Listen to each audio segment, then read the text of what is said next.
Olá pessoal, sejam bem-vindos a mais um episódio deste podcast. Eu sou a Thaís, esse é o Essência Poeta e hoje eu vou dar continuidade às análises sobre o filme O Diário de uma Paixão. Porque assim, gente, o tanto de reflexão que esse filme pode trazer pra gente em termos de relacionamento, dependência emocional, escolhas, decisões racionais, decisões emocionais. Meu Deus, é muita coisa e a gente colocou esse filme num lugar apenas de um romance épico e que faz a gente se derreter por essa história de amor. Mas, se a gente olhar com cuidado, pensar direitinho, o tanto de aviso importante que esse filme traz pra gente é surreal. Então, no episódio de hoje, eu quero comentar com vocês a parte do filme em que a Ellie volta a reencontrar o Noah.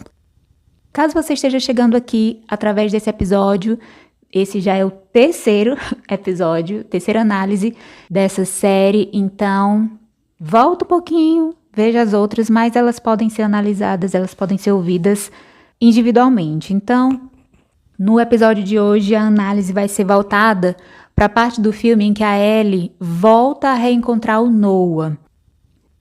Nesse momento, assim que eles se encontram, inicialmente eles estão mais contidos, sabe? Assim, aparentando estarem mais maduros, pessoas adultas agora, sabe? Não somos mais os adolescentes ou jovenzinhos daquela época, somos pessoas adultas, maduras, civilizadas. Então, nesse momento, a Ellie demonstra ser uma mulher adulta e que tem os seus pensamentos e emoções organizados, o que é o esperado para essa fase da vida da mulher e do homem também. Então, ela estava demonstrando que ela estava ali só visitando o Noah, tanto é que ela fala, eu estava aqui passando pela vizinhança e decidi ver como que você tá bem? E aí, ela demonstra, né, ela transmite muito essa impressão de que ela tá ali só visitando, como uma pessoa que há muito tempo não via o seu conhecido de infância, né, o seu namoradinho da adolescência, e que naquele momento ela só queria saber como ele estava. E ele também. Ele a recebeu de forma muito estável, segura e emocionalmente contido.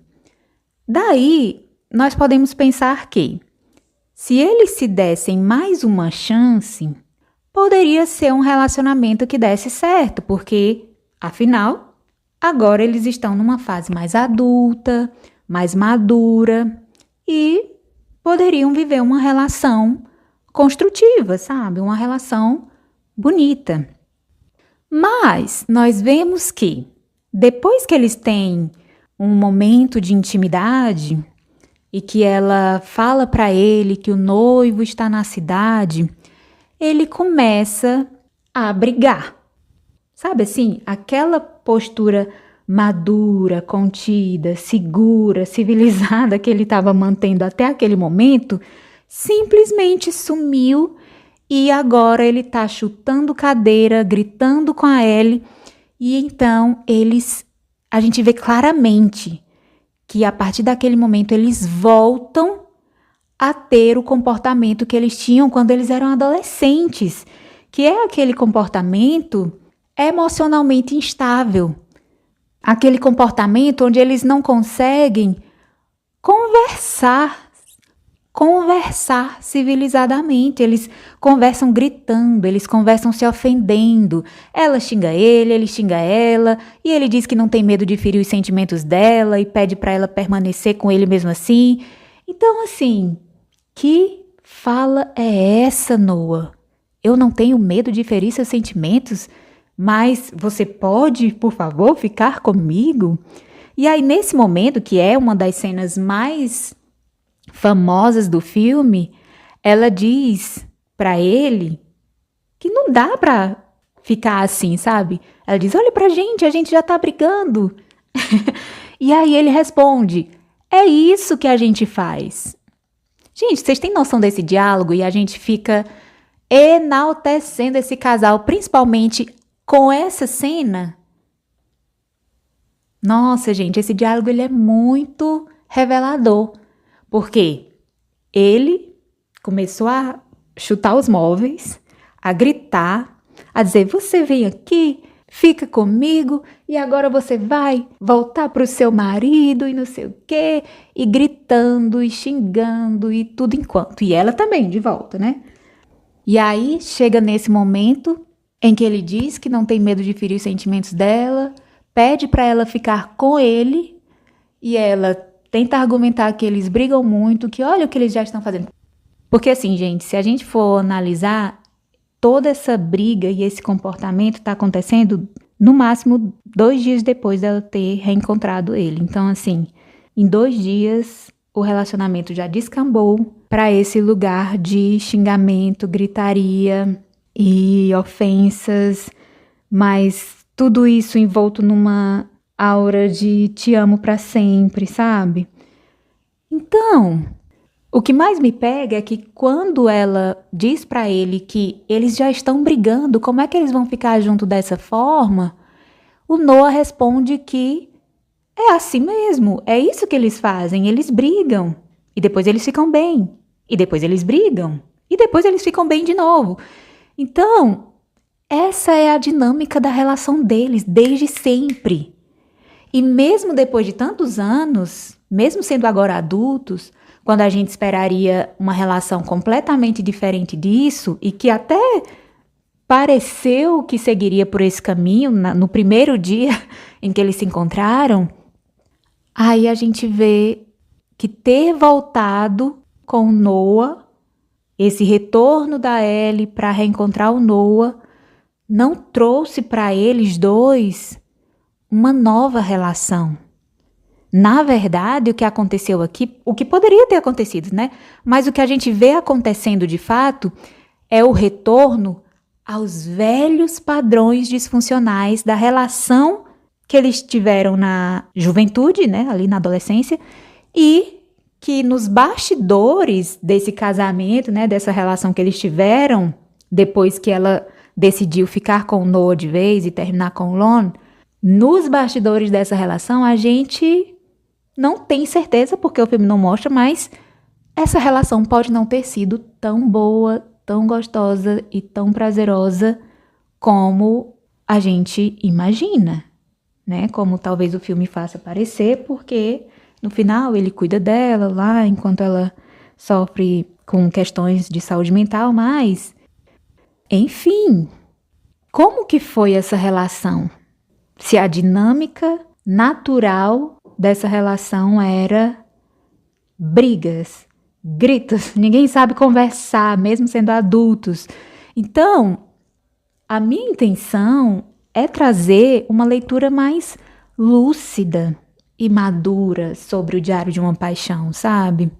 Porque o que a gente percebe aqui nessa cena é um ponto fundamental para a gente entender de fato como foi esse relacionamento da Ellie e do Noah. Por quê?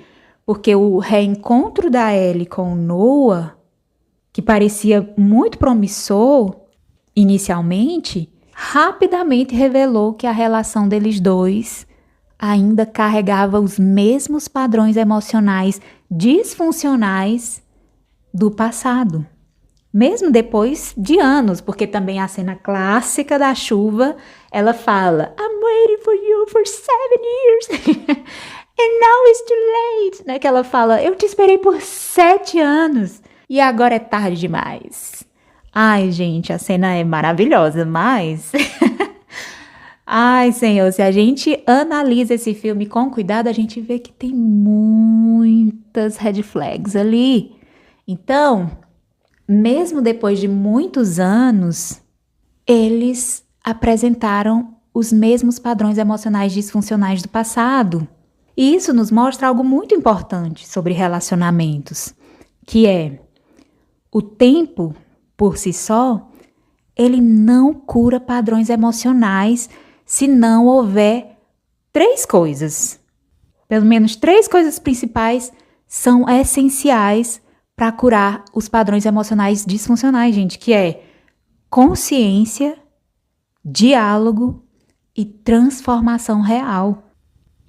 Sabe? Amadurecimento de verdade. Não basta só ter idade de adulto, você precisa ter amadurecido, de fato, emocionalmente, ter adquirido inteligência emocional, equilíbrio, autoconhecimento, domínio próprio, sabe? Então, nós vamos agora destrinchar essa cena com mais profundidade para a gente poder tirar algumas lições, fazer algumas reflexões e, quem sabe, colocar em prática na nossa vida para que a gente tenha relacionamentos mais saudáveis daqui para frente, ok? Então, o primeiro tópico que eu vou trazer é a falsa aparência de maturidade no reencontro. Porque, assim, primeiro momento a gente tem até a expectativa de que, nossa, gente, eles agora estão em outra fase, estão mais maduros, vai ser incrível. E, na verdade, não. Quando a Ellie e o Noah se reencontram, o clima inicial pode até ter sido sereno e contido, mas nós já sabemos como foi que terminou. Ou seja, ela chega educada, gentil, equilibrada, como quem quer apenas visitar um velho amigo. Ele a recebe com tranquilidade, aparentemente em paz, como se tivesse superado o passado. Por alguns minutos, até parece que ambos cresceram emocionalmente e, de fato, amadureceram em alguns aspectos individuais. A Ellie se tornou uma mulher com planos, o Lon a apoia, o Noah construiu sua casa e sua vida. Porém, esse amadurecimento individual não significou que eles amadureceram juntos, sabe? Como casal. Eles amadureceram de formas individuais, mas quando os dois se juntam, quando os dois se unem, eles não amadureceram como casal, sabe? Assim, eles não conseguiram amadurecer a interação entre eles, sabe?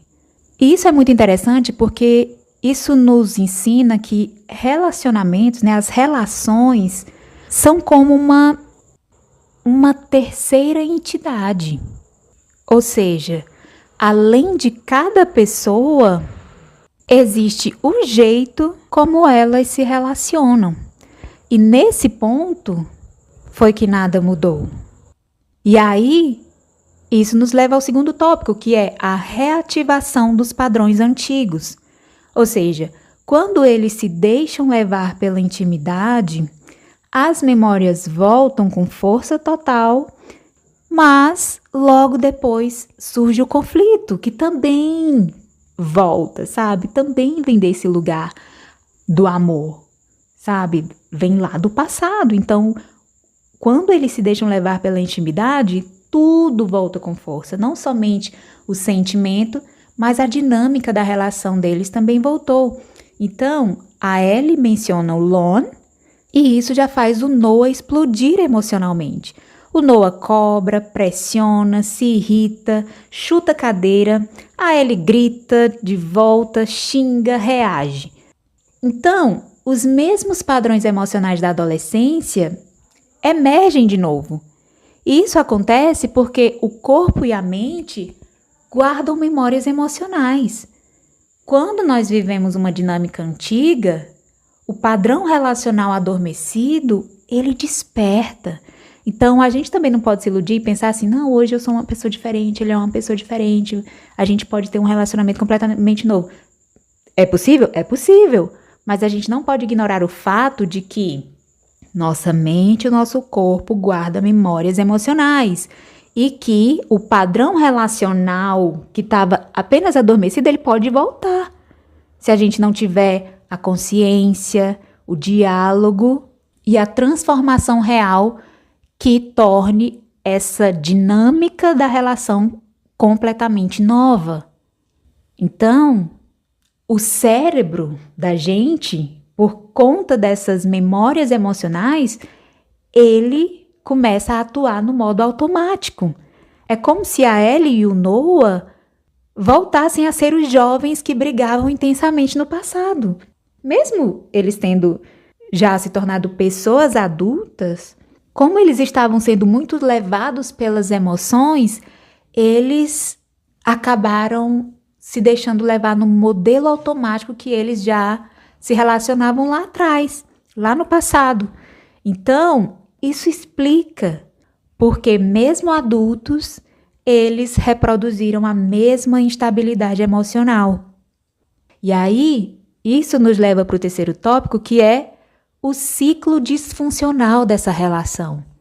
O diálogo deles, muito problemático, deixa isso muito claro. Nossa, gente, a gente acha o máximo essa cena deles dois, brigando como se fosse o auge da demonstração de amor. Mas olha esse diálogo. A Ellie fala que eles brigam demais. Então, por que a gente vai ficar junto se essa é a forma da gente se relacionar?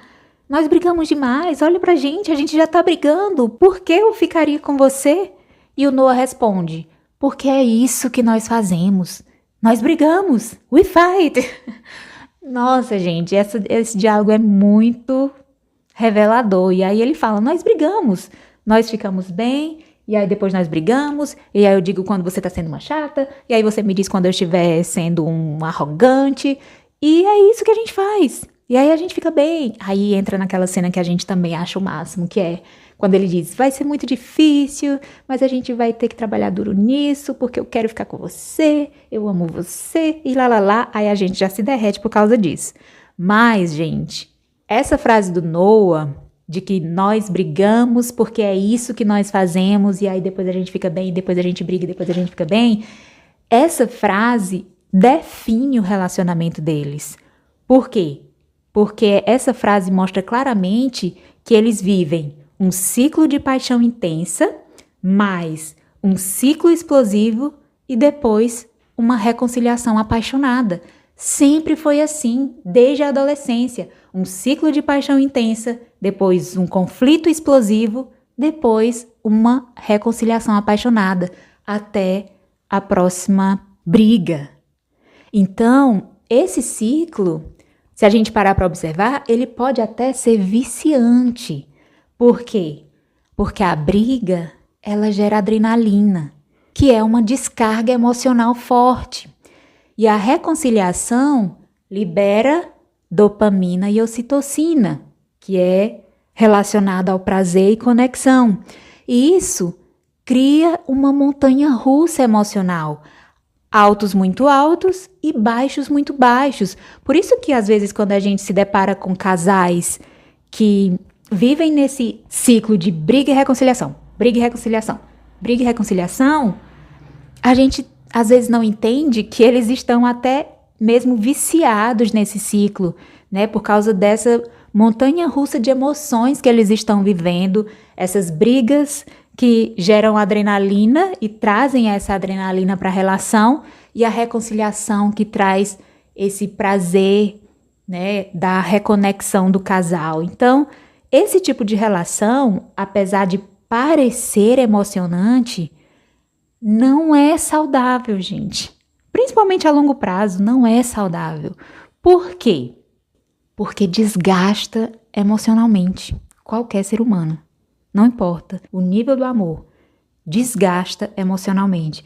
Isso dificulta conversas maduras, porque você não consegue racionalizar a situação, você se deixa levar por essas emoções e aí você não consegue ter conversas maduras.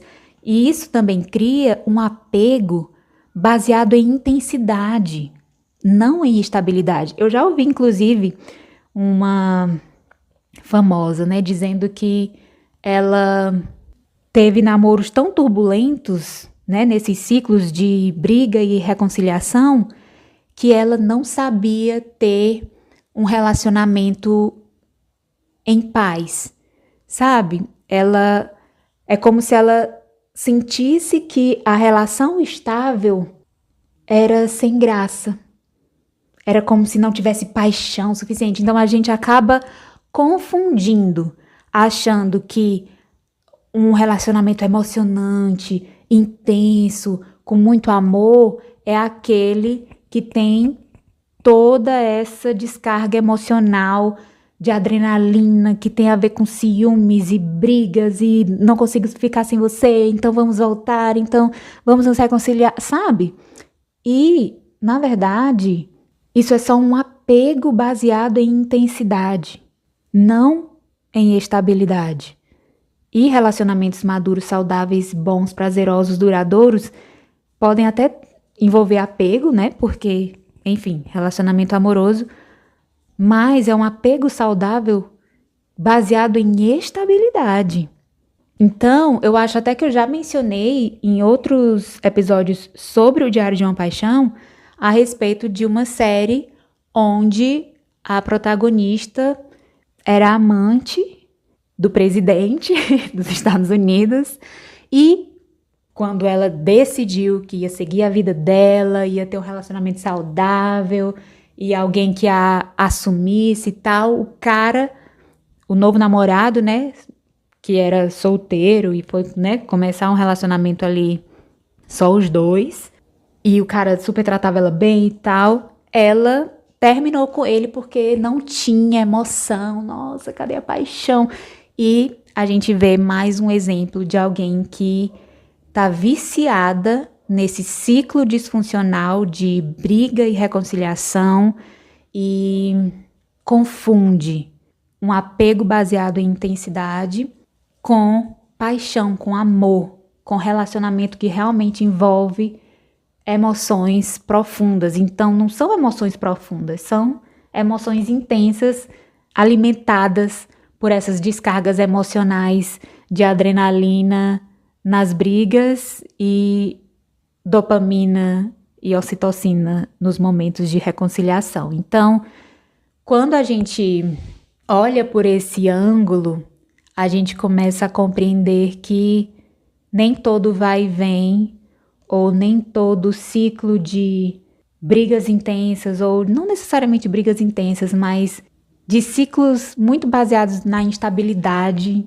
que alterna entre as partes, não é necessariamente um indicador de emoções profundas, de amor intenso, sabe? Às vezes é só um ciclo disfuncional retroalimentado pelas descargas de adrenalina e ocitocina que acontecem por causa desses episódios conflituosos. Então, quando a gente vai pensar sobre o que o filme não mostra nos bastidores, né, de como foi então esse Felizes para Sempre, porque do nada pula do momento em que a Ellie decidiu ficar com Noah para a velhice já dos dois na casa e ele cuidando da Ellie, que sofre de alguma questão mental, que eu não sei exatamente se era Alzheimer, se era demência, mas enfim, vou chamar aqui de questão mental.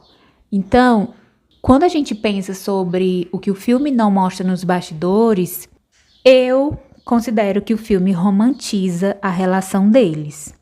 Mas, se nós analisarmos com profundidade, nós podemos imaginar que, muito provavelmente, o dia a dia de Noah e Ellie não era tão encantador quanto as cenas fazem parecer. Por quê? Porque a tendência dos dois, e que ficou claro ali depois que eles se reencontraram, é que os velhos padrões se repetissem no casamento. Que velhos padrões são esses? Discussões frequentes, reconciliações intensas, pouco espaço para diálogo saudável. E aí, a paixão intensa não necessariamente se traduz em parceria madura. Essa é a lição. É isso que a gente precisa entender. Eles se amaram? Sim, não tem como a gente negar. Eles tiveram ali uma conexão, uma paixão intensa, sim. Mas essa paixão intensa não necessariamente se traduz em uma parceria madura. Ah, Thaís, mas precisa ser maduro? Precisa. Duas pessoas adultas se relacionando precisam ser parceiros e parceiros maduros. Para quê? Para que a relação seja saudável. Nós estamos falando de duas pessoas adultas. E o mínimo que se espera de um relacionamento entre duas pessoas adultas é maturidade. E se a gente não tem, claro, né? Ninguém é perfeito, mas se a gente não tem o nível de maturidade necessário para estar nessa relação, pelo menos a gente tenta ter. É o objetivo de cada uma das partes, é alcançar a maturidade que precisa adquirir para que a relação seja a melhor possível para os dois. Então, muito provavelmente, com o tempo, a Ellie poderia ter percebido que para que a relação deles dois fosse realmente boa, os dois precisariam mudar. E mudar o quê? Mudar as formas de se comunicar, mudar as formas deles negociarem, né, as suas expectativas, os seus desejos ou os seus planos. Aprenderem a lidar com conflitos é o mais claro ajuste que essa relação precisa. Então, se isso não acontecer ou não acontecesse, o relacionamento deles tenderia a ser, no mínimo, exaustivo. E é aí que a gente precisa parar para pensar sobre a diferença entre amor e compatibilidade. E aqui o grande ponto é: amar alguém não é o suficiente para que um relacionamento funcione. E assim, eu sei que essa frase pode parecer absurda, mas é um fato. Amar alguém não é suficiente para que um relacionamento funcione. O amor, ele é um sentimento, mas a compatibilidade é a soma de valores, comunicação e capacidade de crescer juntos. Então, para você ter um relacionamento que realmente tem a capacidade de ser duradouro, não basta amor. E assim, eu sei que o amor, segundo 1 Coríntios 13, não é visto apenas como sentimento. Ele é visto como atitudes, como ações. Mas eu estou trazendo aqui o lado emocional do relacionamento amoroso. Então, quando eu estou falando aqui de amor, eu estou falando de amor como sentimento. Mas nós sabemos que o amor não se trata apenas de sentimento, né? Mas como a gente está falando aqui de relacionamento amoroso, eu quero trazer nesse sentido do amor-sentimento, né? Aquele sentimento de conexão com o outro em termos de relacionamento amoroso, para a gente poder fazer essa diferenciação entre amor e compatibilidade. No sentido de que só você gostar da outra pessoa não é suficiente para que o relacionamento de vocês funcione. É preciso ter o quê?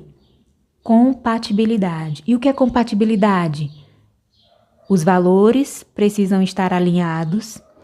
É preciso ter uma comunicação eficaz, uma comunicação capaz de fazer com que os dois se alinhem, se organizem, resolvam conflitos e se entendam. E a capacidade de crescer juntos, gente. Às vezes, essa incapacidade vai se manifestar nas visões de mundo diferentes, na forma como lidam com as finanças, ou na forma como eles veem a vida, ou como se aproveita a vida, ou como se constrói algo na vida. Então, é preciso ter capacidade de crescer juntos. Então, essa compatibilidade que vem muito pela soma dos valores, a comunicação eficaz e a capacidade de crescer juntos, tem um peso tão forte no quesito saúde e longevidade dessa relação, que é nesse momento que a gente entende que só o amor não basta. Só gostar não basta, só o sentimento não basta, só querer não basta. Então, no caso da Ellie e do Noah, o amor podia até ser real. Ele era real, ele foi real. Mas a compatibilidade emocional, né? A compatibilidade emocional deles era muito frágil, porque os dois, eles entravam muito facilmente em padrões reativos e explosivos. Então, na primeira explosão que um tivesse, o outro já reagia explodindo também. Já com o Lon, a relação tinha outra natureza, gente. É um abismo de distância entre os dois tipos de relacionamento. o Lon, ele trazia para o relacionamento dele com a Ellie mais estabilidade, mais incentivo à autonomia, porque a gente vê ele trabalhando, tendo o momento dele. Quando ela fala que não pinta, que deixou de fazer algumas coisas, ele incentiva, hoje tem as suas coisas, vá fazer, você quer crescer nisso, cresça, se desenvolva, sabe? Então, assim, tinha um incentivo à autonomia, eles tinham os momentos juntos, mas também tinham seus momentos separados. A gente via que o Lon dava espaço para Ellie ser ela mesma, sem tantas oscilações emocionais, né? A gente vê que eles conversam de uma forma tranquila, eles lidam com assuntos difíceis de forma tranquila, civilizada, apesar de haver algum tipo de tensão emocional, a gente vê que os dois... É incrível como a Ellie realmente foi verdadeira quando ela disse assim, que quando ela tá com o Noah, ela se sente uma pessoa, e quando ela tá com o Lon, ela se sente outra pessoa completamente diferente, porque até o comportamento dela muda com o Lon. Ela consegue falar, se expressar sem gritar, sabe? Ela consegue ouvir. O Lon, quando ele começa a falar, ela consegue ouvir. Quando o Noah começa a falar, ela começa a gritar em cima do que ele tá falando. Então, são comportamentos muito diferentes e é interessante que o Lon, ele trouxe essa estabilidade para ela, um incentivo à autonomia, sabe? Você não é só esse relacionamento, não, sabe? Vá se desenvolver, vá pintar, vá fazer suas coisas, o que você quer fazer, sabe? Faça, tenha a sua vida. É tanto que ele disse assim, eu vou viajar para Ciburu e vou passar uns dias lá. E ele, ok. Você quer viajar, ver a sua cidade natal, ver suas antigas amigas, né? Talvez tenha sido isso que passou pela cabeça do Lon, né? Então, tem a sua vida. Você quer visitar a sua família, você quer visitar as suas amizades? Ótimo! Vá, passe o final de semana lá e volte para mim, né? Que foi o que ele falou. E é muito interessante a gente ver essa diferença, né? Porque a Ellie com o Noah, tudo era muito instável, a gente não sabia o que ia acontecer logo em seguida, se ia ser uma briga ou se ia ser um momento bonitinho, romântico. Já com o Lon, a gente tinha essa estabilidade, a gente via que não ocorriam tantas oscilações emocionais. Daí a gente pode pensar, poxa, Thaís, eu estou passando por uma situação parecida, e aí eu vejo que eu sou uma pessoa já madura, estamos, assim, numa outra fase da vida. Eu amadureci como pessoa, ele amadureceu como pessoa. Será que todos nós estamos condenados ao mesmo destino da Ellie e do Noah de retornar aos padrões disfuncionais do passado? E assim, se a gente for observar a Ellie e o Noah no tocante ao que poderia ter sido diferente, a gente teria que ver alguns detalhes que, se tivessem sido trabalhados, poderiam trazer essa relação nova, madura, num formato novo e que fosse realmente prazerosa no sentido de convivência também, né? Não só no sentido dos momentos de paixão ardente, mas no sentido de uma convivência tranquila. Nesse caso, se a Ellie e o Noah tivessem construído uma relação saudável ou quisessem construir, de fato, uma relação saudável, eles precisariam, primeiro, trabalhar os padrões do passado. Eles tinham que conversar sobre isso, assim, de uma forma realmente dedicada a superar essa toxicidade da relação deles.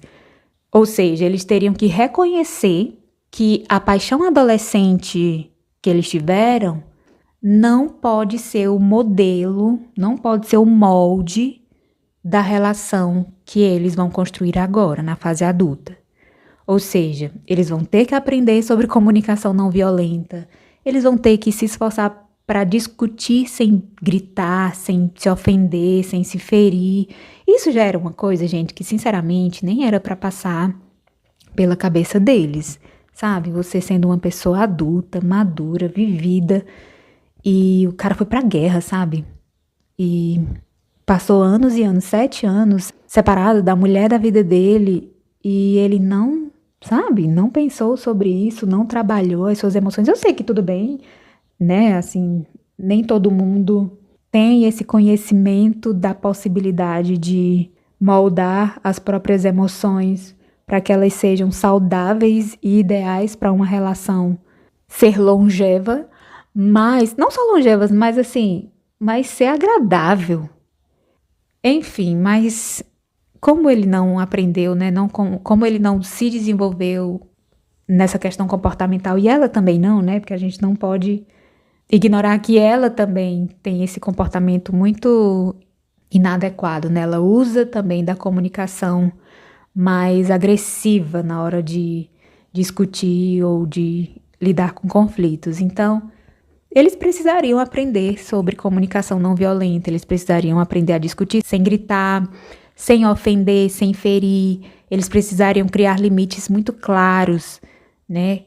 Eles precisariam aprender a lidar com divergências sem destruir a conexão, porque a gente diz, ele fala, né, que eles brigam e depois eles voltam e é desse jeito que eles lidam um com o outro, mas a cada divergência que eles lidam dessa forma, a conexão vai sendo quebrada.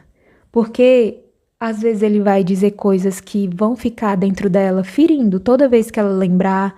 Às vezes ela vai dizer alguma coisa que ele vai receber como um ataque e aquilo vai machucando ele por dentro. Então, é o chamado desgaste emocional que vai acumulando até que essa conexão tenha sido completamente destruída por causa dessa dinâmica da relação, de não saber se comunicar, de não saber estabelecer limites claros sobre como eles vão se relacionar de uma forma saudável.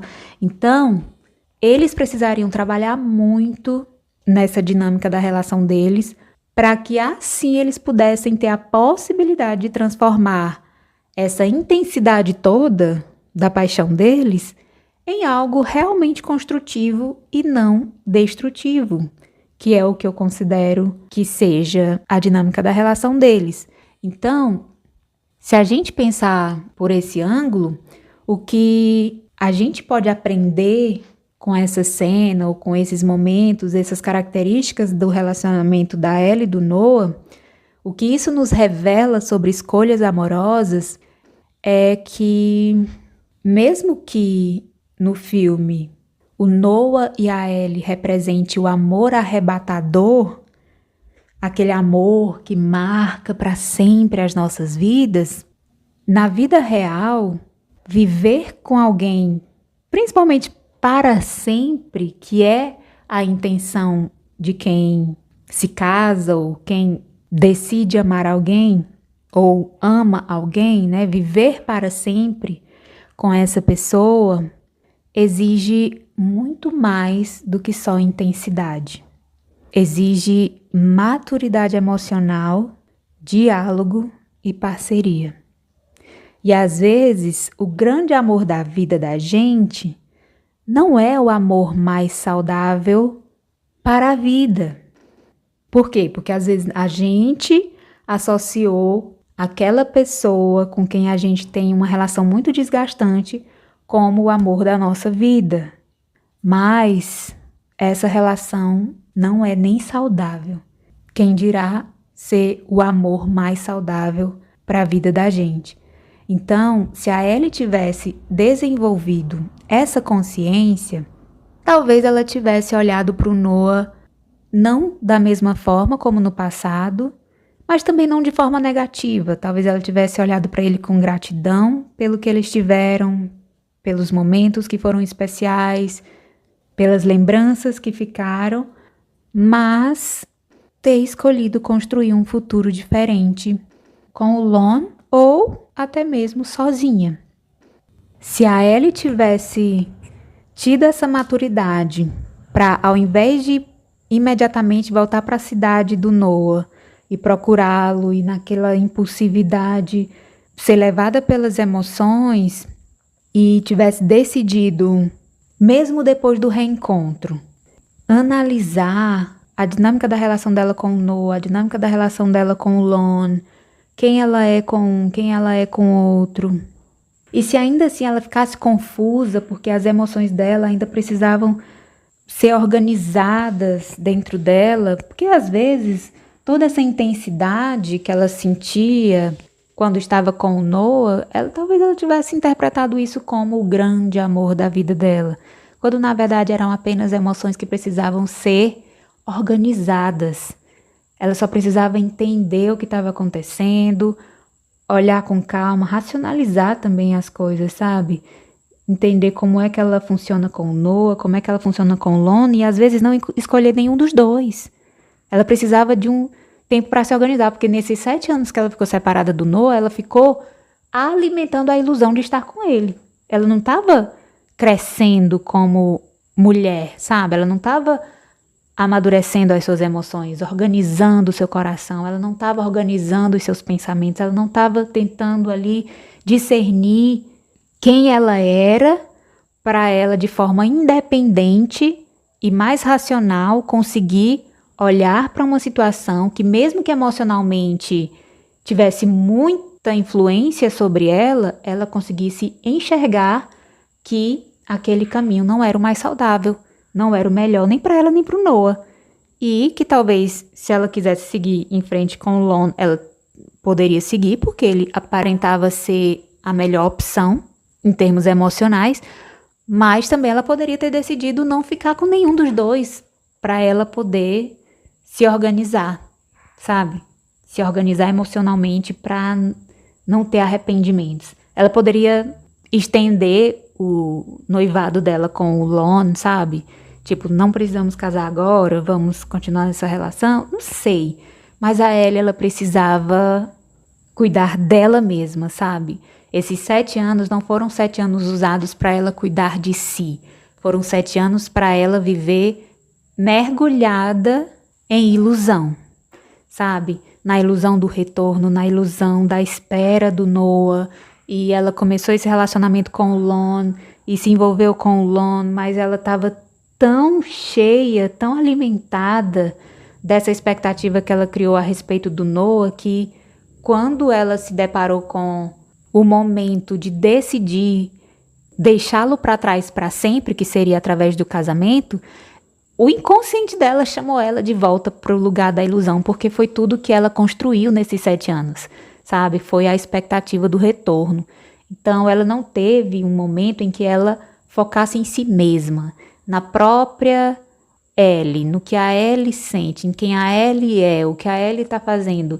Sabe, assim, ela passou esses 7 anos focada no Noah, em quem ela era com o Noah. Tanto é que quando ela cuidava do Lon, quando ele estava acidentado lá na enfermaria, o narrador do filme diz que ela cuidava de cada um dos pacientes como se cada um deles fosse o Noah. Então, ela vivia em função de pensar no Noah, em quem ela era com o Noah, para o Noah.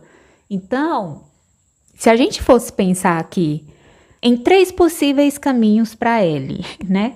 Vamos aqui analisar o que acontece de fato no filme, né? Que ela escolhe o Noah e mantém os velhos padrões. E aí a gente depois pensa na segunda possibilidade, que seria uma linha do tempo alternativa com o Lon. Vamos pensar se ela tivesse escolhido o Lon, mas de uma forma consciente e curada. E depois a gente pensa na Ellie escolhendo por si mesma. Sabe, a escolha da Ellie foi não ficar nem com Noah nem com Lon, mas de realmente agora ter o seu momento consigo mesma. Agora eu vou organizar os meus pensamentos, as minhas emoções, não vou entrar num relacionamento agora, porque eu preciso me curar, eu preciso me organizar. Então, antes de decidir entre Noah e Lon, Ellie decide se reconectar com ela mesma, se reconectar com quem ela é de fato, né? Sem essas influências externas de quem ela é quando tá com o Noah, de quem ela é quando tá com o Lon. Quem sou eu, de fato, independente da companhia deles? Né? Quem sou eu? Quem é a Ellie que não muda quando tá com um ou com o outro? Ela precisava claramente ali se conhecer.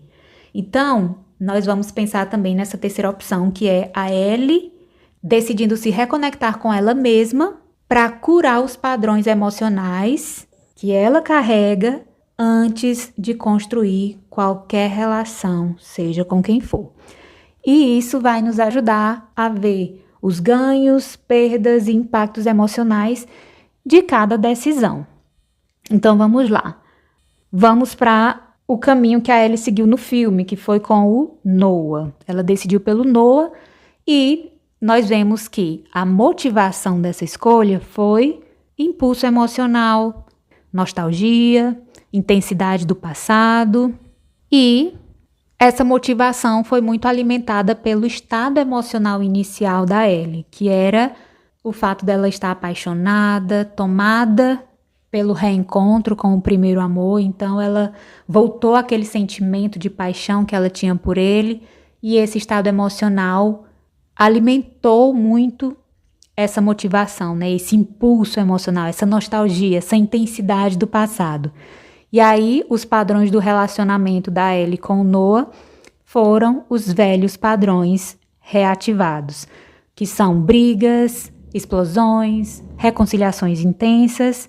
E aí, se a gente for analisar a liberdade da Ellie de ser quem ela é, como a gente já discutiu nos outros episódios, como a Ellie acredita que ela só encontra a sua essência quando ela está com o Noah, ela pode até ter a sensação de que com o Noah ela é livre para ser quem ela é de fato, mas isso vem com um alto preço, que é o de viver presa a esse ciclo disfuncional da relação deles.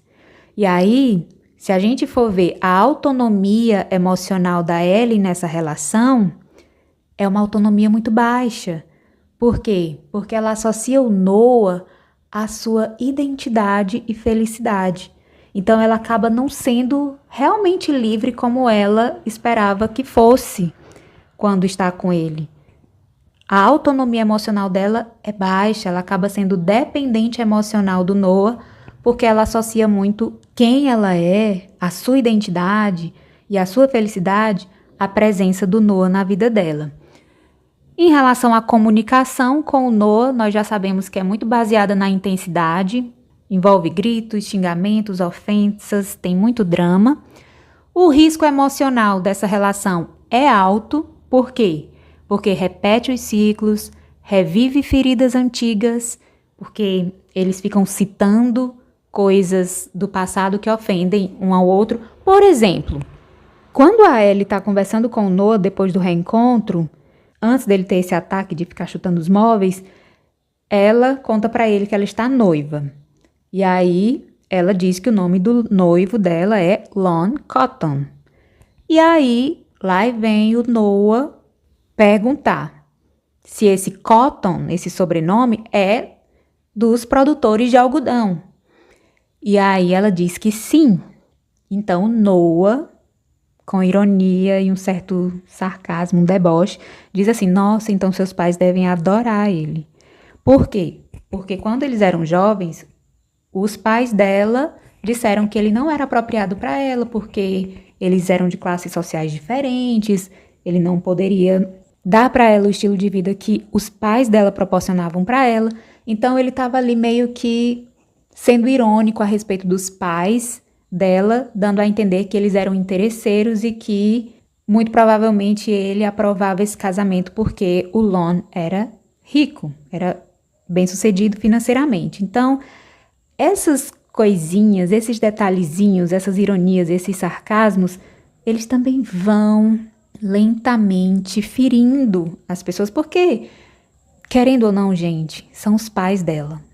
Eu até estava comentando com uma cunhada minha, conversando sobre esse filme, que talvez quando ela teve o primeiro bebê, ela deve ter pensado na mãe dela, sabe? Assim, quando a gente tem filhos pela primeira vez, a gente começa a entender os pais, a gente começa a entender a mãe, principalmente quando a gente é mulher, né? A gente vai entendendo a mãe, né? Todo o esforço que ela faz para nos criar, né? Amamentar, às vezes é difícil, e toda a gestação em si, né? Ela exige muito da mulher e transforma a mulher emocionalmente, psicologicamente, porque às vezes a gente vai se vendo aos poucos nesse lugar de mãe, e a nossa referência materna ela vai estar presente durante todo esse processo, porque às vezes a gente vai pensar sobre o que a gente quer repetir, o que a gente não quer repetir, e isso nos conecta muito com a nossa mãe, né? Sobre como a minha mãe fazia tal coisa, como a minha mãe não fazia tal coisa, né? Então, eu fico pensando, a Ellie, ela deve ter pensado na mãe dela, às vezes ela queria perguntar alguma coisa para a mãe dela sobre a amamentação, e a mãe dela não estava lá, sabe? Porque os pais dela não se davam bem com o Noah. O Noah não tinha... É tanto que a gente não vê ele falando nada sobre a família dela depois que eles estão idosos, sabe? Ele tem uma conversa com os filhos, mas a gente não vê que eles tiveram essa redenção, sabe? Dos pais dela terem aceitado o Noah, de que ela realmente amava ele, que a família importava, enfim. Então, eu fico pensando sobre isso. Quando ela teve os seus filhos, ela deve ter pensado no contato com a mãe dela que ela queria que fosse natural dentro da família dela, né? Da família Ellie, Noah e filhos. A avó é uma figura importante na nossa vida. Os avós, né? Então, é muito complicado se a gente parar para pensar como foi, de fato, a vida dos dois. Então, o risco emocional desse relacionamento é bem alto, porque ele repete ciclos, revive feridas antigas e às vezes de maneira bem sutil, que é às vezes as mais cruéis, e vive nessa montanha-russa emocional. Em relação à construção de futuro, nós vemos que é uma relação baseada em paixão intensa, mas instável. E isso pode levar a um desgaste emocional. Então, a Ellie, que é um detalhe muito estranho da gente conseguir analisar com profundidade, é o fato dela ter terminado essa relação sem nem lembrar que essa relação existiu, sabe? Por conta da doença dela. Então, a gente não sabe se ela tivesse lembrando do Noah, se ela tivesse em condições, né, de estar de fato consciente dentro dessa relação, se essa relação estaria de fato encerrando com os dois se amando, porque como ela não lembrava dele, a gente não pode dizer que ela encerrou esse filme amando o Noah. Ela nem lembrava quem ele era. Então, assim, eu sei que é uma questão de saúde, mas às vezes o filme está nos falando muito mais usando essa questão de saúde, mas eu acho que pode ter uma mensagem muito além, muito mais profunda sobre esse esquecimento da Ellie, sabe? Mas aí vai ficar para outro episódio a gente se aprofundar um pouco mais nesse ponto. Mas enfim, sobre a construção de futuro com o Noah, uma relação baseada em paixão intensa, instável, o resultado muito provavelmente seria desgaste emocional. Então, construção de futuro é uma situação que precisaria de muita transformação, de muito trabalho para que essa relação fosse duradoura de forma saudável. Relação com o passado. Nós vemos que a Ellie ter escolhido Noah está muito relacionado a ela estar presa à memória do que eles viveram e ao seu desejo de reviver o amor antigo, sem levar em consideração toda a dor e toda a disfuncionalidade que essa relação carrega. O impacto na identidade, nós vemos que a Ellie confunde quem ela é com quem ela foi com o Noah. E sobre a sensação de plenitude, nós temos então a Ellie com uma sensação parcial, porque ela vive momentos muito intensos com o Noah, mas também ela vive momentos de muita insegurança e exaustão. Já com o Lon, se a gente for observar a motivação da escolha da Ellie pelo Lon, caso ela escolhesse o Lon, seria uma decisão racional e afetiva, visto que ela fala várias vezes que ama ele de verdade. Então seria uma decisão racional e afetiva, valorizando estabilidade e liberdade. E essa, eu diria, seria a verdadeira liberdade da Ellie, porque não seria uma liberdade baseada numa ilusão, numa dependência emocional de que a presença do outro na minha vida me faz ser livre para eu ser quem eu sou. Não, ela seria livre com o Lon, porque ela não relaciona ele à liberdade. Ela é livre porque na relação deles havia espaço para individualidade e ela se descobriria como Ellie, independente da necessidade de uma outra pessoa extrair dela essa sensação de liberdade. Vocês estão entendendo? Então, seria uma escolha motivada pela razão, mas também pela afetividade, né? Ela gosta dele, e valorizando estabilidade e liberdade. Quanto ao estado emocional inicial, seria uma escolha serena, sabe? Uma escolha consciente do valor do passado, ou seja, eu não nego o que eu tive com o Noah, foi bom, foi importante para mim, mas eu estou aberta ao futuro. Então, seria uma escolha desse tipo, com esse estado emocional inicial, de não negar o que viveu, mas de se permitir viver o novo. Os padrões desse relacionamento com o Lon seria totalmente diferente, né? Seria uma relação mais estável, com uma comunicação mais pacífica e com espaço para a individualidade, o que não acontecia com o Noah, porque eles meio que fundiam a identidade deles. Eu sou porque você está aqui, sabe? E sem você eu não sei quem eu sou. Então, com o Lon existe esse espaço para a individualidade, para essa liberdade de fato. E, falando em liberdade, né, sobre a liberdade de ser quem é, com o Lon, a Ellie aprende que ela pode pintar, dançar, ser livre, independentemente de quem está com ela. Ela não depende do Lon para ser Ellie, que era como ela se sentia com o Noah. Já em relação à autonomia emocional, a Ellie teria uma maior autonomia na relação com o Lon. Por quê? Porque com o Lon, ela percebe que o que o Noah despertou nela, né, essa sensação de liberdade, criatividade, de felicidade, já estava dentro dela. Com o Lon, a Ellie percebe que o que Noah despertou nela não era por causa do Noah em si. Já era ela.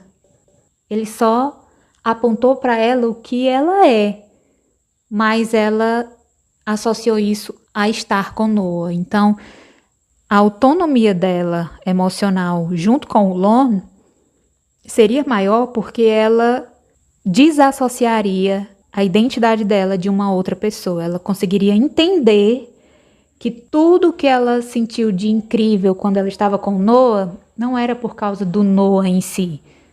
Era ela mesma sendo ela mesma, quando ela está apaixonada.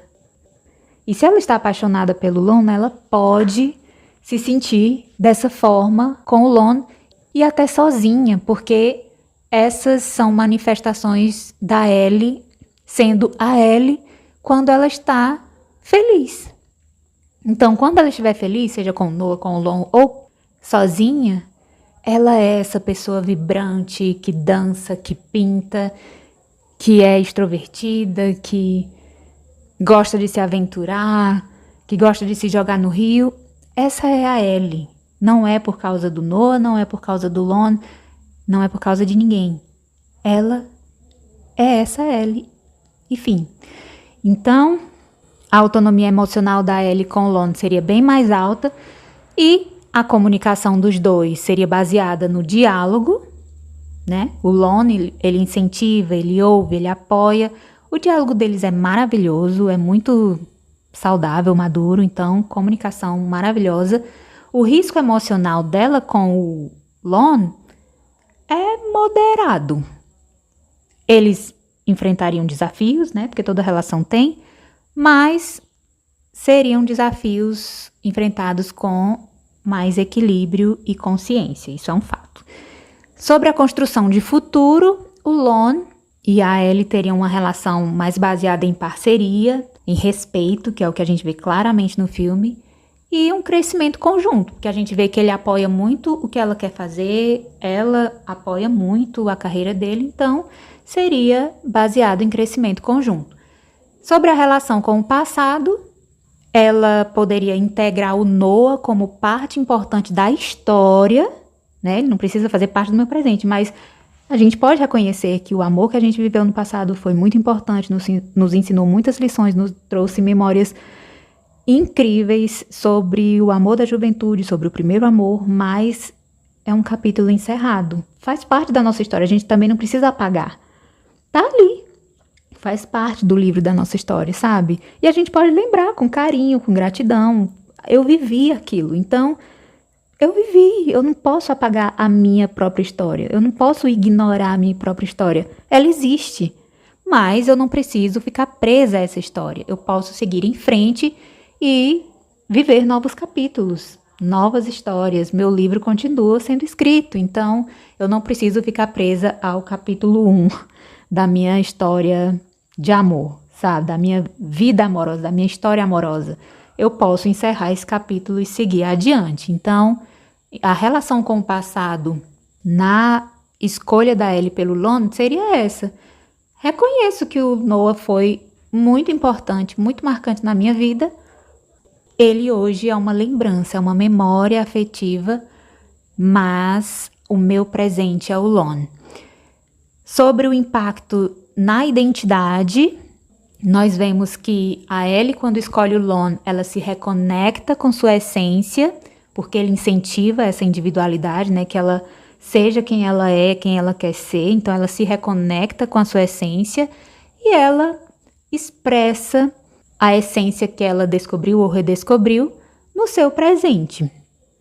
E a sensação de plenitude nessa relação com o Lon é bem maior. Por quê? Porque ela encontra equilíbrio, ela encontra apoio, espaço para ser autêntica. Então, ela não vive esses momentos de insegurança e de exaustão, essa montanha-russa de emoções que a relação com o Noah causava.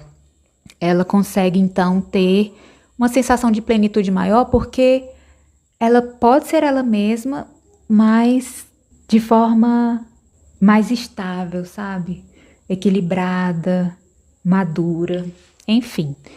E aí, se a gente for para a terceira opção, que é a escolha da Ellie por nenhum dos dois, mas escolhendo a si mesma em primeiro lugar, nós vemos que a motivação dessa escolha seria a necessidade dela se reconectar com a própria essência antes de escolher por alguém, porque durante os 7 anos em que ela ficou separada, ela estava muito mais focada numa idealização do amor e na ilusão desse retorno, mesmo sem garantias. Então, ela não se desenvolveu como pessoa, não desenvolveu a sua identidade, a sua autenticidade. Ela acabou entrando num relacionamento com o Lon sem estar preparada individualmente, sabe? Assim, sem estar preparada no sentido de que a sua identidade está muito bem firmada e estabelecida. Então, quando ela escolhe a si mesma, a motivação é essa real necessidade de se reconectar com a própria essência antes de escolher alguém. Quanto ao estado emocional inicial, para ela escolher a si mesma, ela estaria num momento mais autônomo, maduro e com clareza, sabe? Sobre quem ela é e o que ela quer. É o momento dela dizer assim: eu preciso me encontrar, eu preciso saber quem eu sou, eu preciso me curar do que esses 7 anos de ilusão e de idealização gerou nas minhas emoções e na minha visão sobre mim. Eu preciso me reconectar comigo para eu poder fazer escolhas conscientes sem ferir ninguém, sabe? Muito menos a mim mesma. Então, o estado emocional inicial dessa escolha seria autonomia, maturidade, clareza sobre o que ela quer e sobre quem ela é.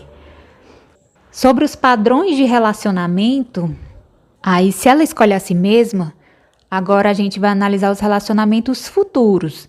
Quando ela escolhe a si mesma, a tendência é que ela tenha relacionamentos futuros mais saudáveis, sem dependência emocional, porque mesmo que o relacionamento dela com o Lon seja muito bom, ela, como não se reconectou consigo mesma, não firmou muito bem a sua identidade, talvez ela caia no mesmo lugar de relacionar quem ela é com a presença do Lon na sua vida, com o passar do tempo, né? Então, como ele incentiva que ela seja ela mesma, quando ela descobrir que com ele ela sente aquela mesma liberdade, criatividade e alegria de ser e de viver, ela pode relacionar todos esses sentimentos ao fato de o Lon ter incentivado isso, e o Lon é o causador disso, é o Lon a pessoa que me faz ser assim, e aí ela pode entrar nesse estado novamente de fusão, né? De achar que quem ela é só existe por causa do Lon, né? E o Lon foi o único que depois do Noah conseguiu fazer isso acontecer, então isso é responsabilidade do Lon, e não é. Então, sobre relacionamentos, a gente vê que quando ela escolhe a si mesma, ela tem a possibilidade de ter relacionamentos futuros mais saudáveis e sem dependência emocional, porque aí a identidade dela já vai estar muito mais bem estabelecida. E aí, sobre a liberdade de ser quem é, quando a Ellie escolhe a si mesma, ela passa a entender que ser quem ela é não depende de ninguém, apenas dela mesma, que eu acho que é a cura mais importante que ela precisa ou precisaria viver nesse filme, principalmente depois do término com o Noah. E sobre a autonomia emocional, ela teria total autonomia emocional. Com o Noah, a autonomia seria bem baixa, porque ela tem essa relação de dependência com ele, né? E ela associa o Noah, a sua identidade, a sua felicidade. Com o Lon, a autonomia dela seria um pouco maior, porque ela iria perceber que ela pode sentir aquilo que o Noah causava nela, né? A felicidade, a liberdade, com outras pessoas. Então, ela poderia entender que isso está dentro dela, né? Esses sentimentos, essas expressões estão vindo de dentro dela e não necessariamente do Noah. Mas quando ela escolhe ficar um tempo sozinha e se reconectar consigo mesma, essa autonomia é total. Por quê? Autonomia emocional total. Porque ela constrói uma autoestima sólida antes de qualquer relação. Então ela consegue entender que o que ela é, o que ela faz, o que ela sente é algo que vem de dentro dela, depende de como ela organiza e administra as suas emoções, os seus pensamentos, a sua visão de mundo, quem ela é, e não o que uma outra pessoa causa quando está presente na vida dela. Então, esse é um dos fatores mais importantes também nessa decisão da Ellie seguir por um tempo se reconectando consigo mesma. Alcançar essa autonomia emocional total. Quanto à comunicação, ela poderia desenvolver uma comunicação baseada na autorresponsabilidade.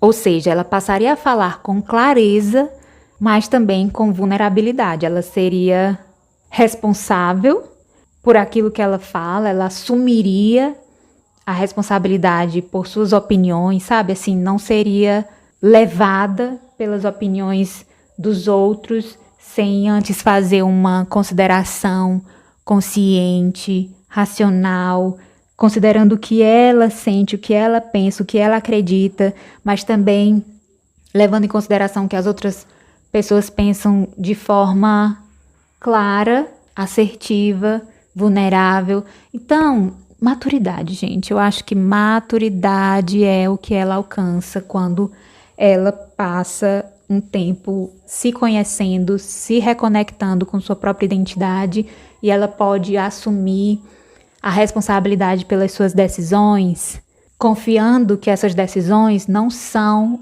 decisões tomadas por impulso, mas realmente considerando quem ela é, o que ela quer ser, como ela se vê no futuro, como ela foi no passado, quem ela é agora, o que é importante para ela, o que é importante para o outro. A gente consegue fazer as duas coisas se conciliarem? A gente consegue conciliar as duas coisas?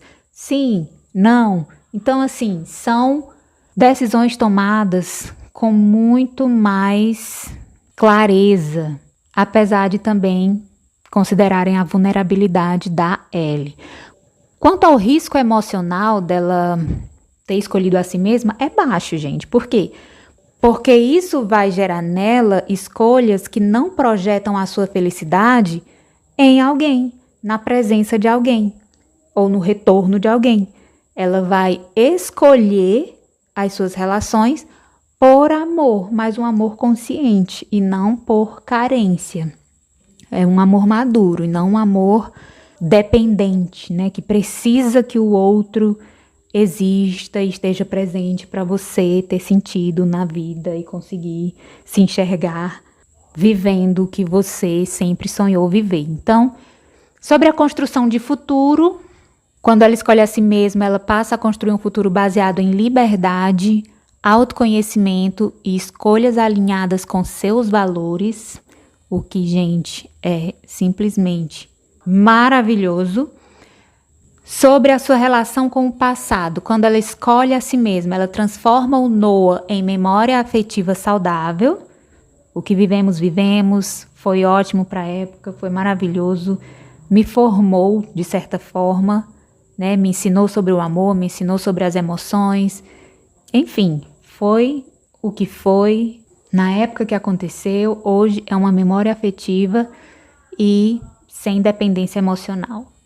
Já quanto ao impacto na identidade, quando ela escolhe a si mesma, ela entra nesse processo de consolidar uma identidade sólida, uma identidade independente de qualquer relação. Ela vai saber quem ela é, independente de qualquer pessoa que esteja na vida dela. Quanto à sensação de plenitude, quando ela escolhe a si mesma, ela consegue alcançar essa sensação de forma completa, nem maior nem menor, mas de forma completa. Por quê? Porque ela consegue se sentir inteira sozinha e escolhe se relacionar a partir da abundância, a partir da sua inteireza e não da falta que ela sente por algum motivo. Então, ela não vai se relacionar para preencher algum vazio, ela vai se relacionar a partir da abundância que ela sente em ser completamente ela, de ser inteira.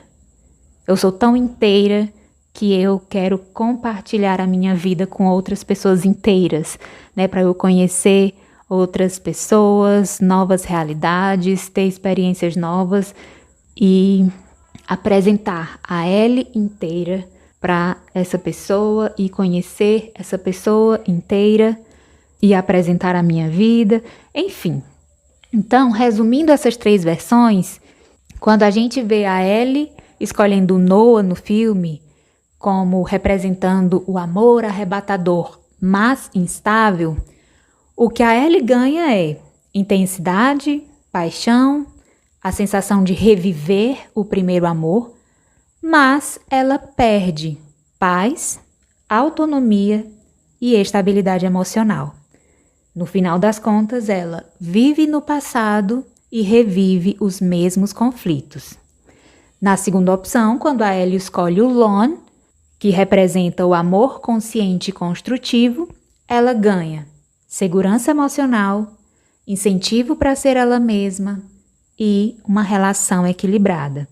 O que ela perde é a intensidade nostálgica com o Noah, que ela gostava e apreciava, mas ela encontra uma nova forma de amar, que pode ser tão maravilhosa quanto a intensidade nostálgica que a gente muitas vezes idealiza como o amor da vida da gente.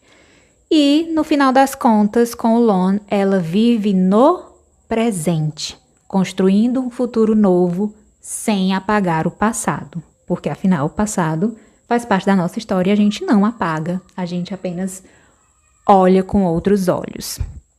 E a terceira opção seria a Ellie escolhendo a si mesma, representando o amor próprio vindo em primeiro lugar. O que ela ganha com isso? Liberdade, autoconhecimento e força emocional. O que ela perde com isso?